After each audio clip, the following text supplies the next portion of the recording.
Alright, so when I put out a call for questions, one of the better ones that I got, honestly, was what did I think about programming for a future military athlete? So I have a little bit of experience with this, a couple of friends that I've worked with, a couple of athletes from down at CrossFit Inception that went into the military. A lot of people I know that either tried to get in better shape for their job or we're trying out for specialty programs. And I think the big thing that people always kind of miss when they look at this is that there's a difference between Ranger School or BUDS or SFAS or any of these programs, or even just regular run-of-the-mill infantry and the CrossFit Games.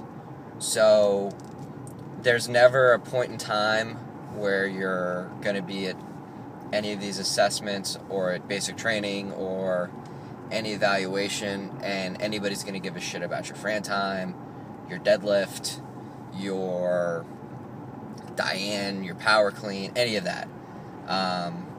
It's basic Army calisthenics, right? It's running, it's rucking, walking with a heavy bag on your back, for those of you who aren't military. It's push-ups, it's sit-ups, it's pull-ups, it's things like that. Now, since you know the events for the test, maybe swimming for some of the schools, but anyways, you know the events for the test, right? So you need to practice that test. Have somebody grade you. Have somebody look at what you're doing. Train for what you're going to get tested on. If you were about to take a math test, and you know that the smarter you are in general, GPP education, if you want to call it that, the more likely you are to do well in math. That's great. You're going to study everything throughout the year. But before that math test, you're going to study math, especially whatever you've just learned.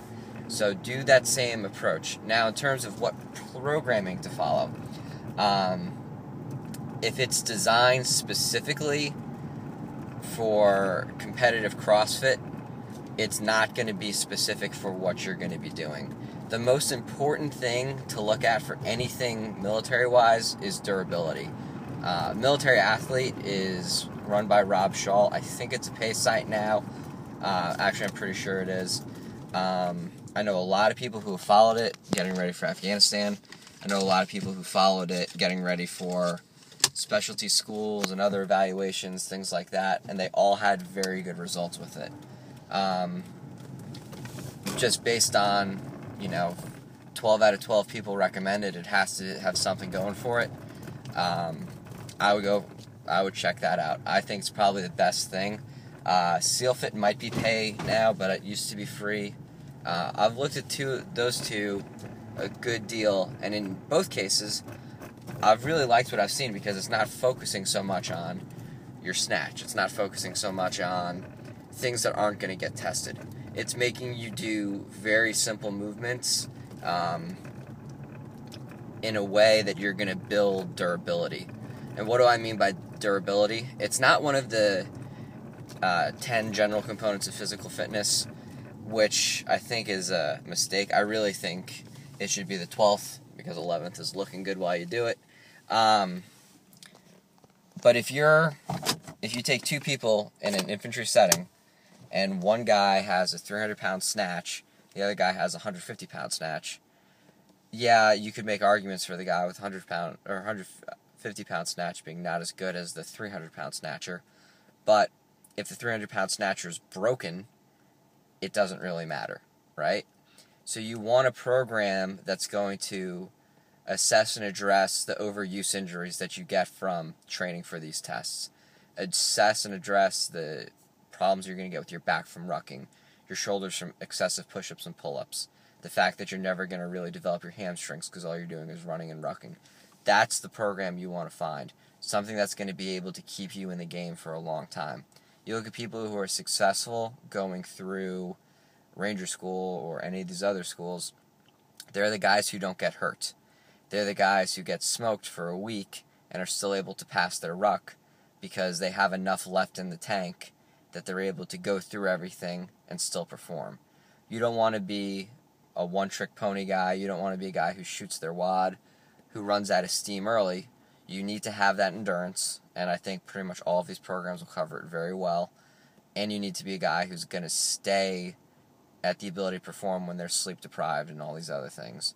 So I don't think your programming really matters as much as I think what you do to mentally get ready, just to used to being basically sucking, used to being in a bad state physically and mentally and still performing. Find something that's going to assess and address mobility. I know Military Athlete does. I'm not sure if SealFit does. And if not, find something that you like. Stick with what your local box has and add on some specific work for push-ups, pull-ups, and running. Spend some time hiking in the woods with a bag on your back. You can get a rucksack real cheap from an Army Navy store, or just use your school book bag and put heavy rocks in it. It doesn't have to be anything too crazy, too specific. None of these entry tests are very hard, right? Anybody can do 52 push-ups in 2 minutes. It's not very hard to get to that level. That's not the same as doing a 300-pound snatch. It's not that high of a bar of entry. But getting to the point where you can do that multiple times throughout the day, just getting smoked, a lot of that's going to be how really, I hate to keep repeating myself, but durable you are. So find a program like Military Athlete, stick with it, do a little supplementary work to what your box is doing, but at the same time, the most important thing is having the right mindset. Hope that helps.